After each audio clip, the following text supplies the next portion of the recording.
ഏതു കൊടിയ വേനലിലും വറ്റാത്ത മാടായിപ്പാറയിലെ വടുകുന്ത തടാകം എന്നും അത്ഭുതം തന്നെയാണ്. സമുദ്രനിരപ്പിൽ നിന്നും 150 അടിയിലേറെ ഉയരത്തിലാണ് ഈ തടാകം സ്ഥിതി ചെയ്യുന്നത്.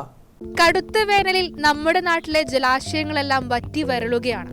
ഈ ചൂടിലും വറ്റാത്ത ഒരു അത്ഭുത തടാകമുണ്ട് ഇങ്ങ് മാടായിൽ. ജലസമൃദ്ധിയുടെ അതിശയ തടാകമായ വടുകുന്ത തടാകത്തെ അടുത്തറിയാം.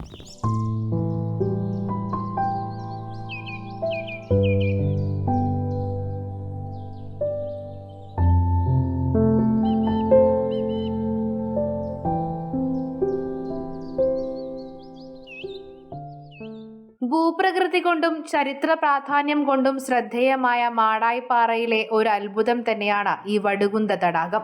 വേനലിൽ നിരവധി പക്ഷികൾക്കും മൃഗങ്ങൾക്കും ഉൾപ്പെടെ ഏറെ ആശ്വാസം കൂടിയാണ് ഈ ജലാശയം. കടുത്ത വേനലിൽ സമീപ പ്രദേശങ്ങളിലെ കിണറുകളും കുളങ്ങളും വറ്റുമ്പോൾ ജലസമൃദ്ധിയാൽ നിലകൊള്ളുകയാണ് ഈ തടാകം. ദിവസേന നിരവധി ആളുകളാണ് തടാകക്കരയിൽ എത്താറുള്ളത്. പാറക്കെട്ടുകൾക്കിടയിൽ സ്ഥിതി ചെയ്യുന്ന ഈ ജലാശയം പ്രദേശത്തെ ആളുകൾക്ക് തെളിനീർ നൽകുകയാണ്. മണ്ണിന്റെ പ്രത്യേകതയാണ് ഇത്തരത്തിൽ വെള്ളം വറ്റാതിരിക്കാൻ കാരണമെന്നാണ് പരിസ്ഥിതി പ്രവർത്തകർ ഉൾപ്പെടെ പറയുന്നത്. തടാകം സംരക്ഷിക്കപ്പെടേണ്ട ആവശ്യകത ഏറെയാണെന്നും അവർ ചൂണ്ടിക്കാണിക്കുന്നു. ഈ ഒരു ജലസംഭരണി ഇവിടെ നിൽക്കുന്നതുകൊണ്ട് ഒരുപാട് പക്ഷികൾക്ക്, പ്രത്യേകിച്ച് നമ്മുടെ മാടായിപ്പാറയിൽ എത്തുന്ന ചെറുതും വലുതുമായ, പ്രത്യേകിച്ച് പരുന്തുവർഗം, അതുപോലെ തന്നെ ചെറുതും വലുതുമായ ഈ വാട്ടർ ബേർഡ്സ് എന്ന് പറഞ്ഞ സാധനമുണ്ട്. വെള്ളത്തെ ആശ്രയിച്ച് ഇവിടെ എത്തുന്ന ചിലത് ദേശാടന പക്ഷികളാണ്. അങ്ങനെയുള്ള പക്ഷികൾക്കൊക്കെയുള്ള ഒരു ആകർഷണം എന്ന നിലയിൽ, ആ പക്ഷികൾക്കൊക്കെയുള്ള ഒരു സംരക്ഷണം എന്ന നിലയിലാണ് ഈ ഒരു ജലാശയത്തെ നമ്മൾ കാണുന്നത്. വിശ്വാസപരമായും ഒരുപാട് കാര്യങ്ങൾ വടുകുന്ത തടാകവുമായി ബന്ധപ്പെട്ട് കിടക്കുന്നുണ്ട്.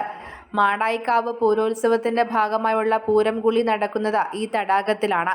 പൂരോത്സവവുമായി ബന്ധപ്പെട്ട ദാരിക നിഗ്രഹത്തിന് പോയ ദേവിയുടെ കോപം ശമിപ്പിക്കാൻ പ്രത്യക്ഷപ്പെട്ട ശിവൻ ഉണ്ടാക്കിയതാണ് ഈ തടാകമെന്നാണ് ഐതിഹ്യം. വേനൽ ചൂടിൽ ആശ്വാസം നൽകുന്ന പ്രകൃതിയുടെ വരദാനമായ ഇത്തരം ജലാശയങ്ങൾ കാലങ്ങൾ കഴിയുമ്പോഴും സംരക്ഷിക്കപ്പെടേണ്ടതാണ്. പ്രകൃതിയുടെ ഒരു വരദാനം തന്നെയാണ് ഈ വടുകുന്ത തടാകം. ഈ കൊടും വേനലിൽ മനുഷ്യർക്ക് മാത്രമല്ല മറ്റ് പക്ഷിമൃഗാദികൾക്കും ആശ്വാസമേകുകയാണ് ഈ ജലാശയം.